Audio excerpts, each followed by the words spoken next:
Hey guys, pakita ko lang pala sa inyo itong aking finish product. Ito yung dinetail ko ngayon, Volkswagen GTI. So ayan, ginawa ko pala dito, pinalis natin tapos ilagyan ng ceramic. Ayan, papakita ko sa inyo kung ano yung mga ginawa ko, kung ano yung naging resulta niya. Yan, so ito na yung ating dinetail. Ito yun naman, parang bagong-bago na uli. And ginawa ko pala dito one step. Ginamitan ko ng wool pad dahil matigas yung kanyang clear coat.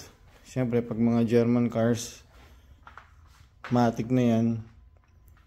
Yan, so kita nyo, maganda na siya, makinis na uli, pati bubong, pati yung mga ganyan, mga spoiler, pati pala itong yung ano na yan, tinira natin, pinalis ko na rin para maganda.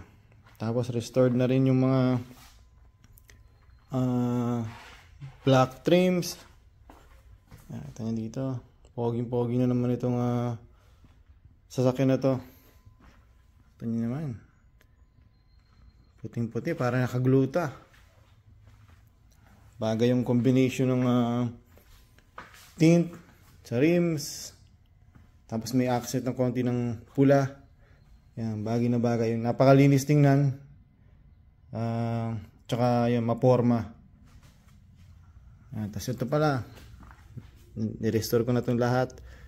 Pati yung ilalim. Kasi faded na rin yan eh. Yan, nilagyan natin ng ceramic para bumalik sa pagkaitim.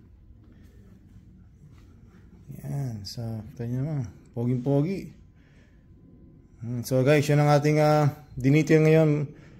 Salamat sa panonood. Meron pa kang mga video na ilalabas. Abangan nyo lang.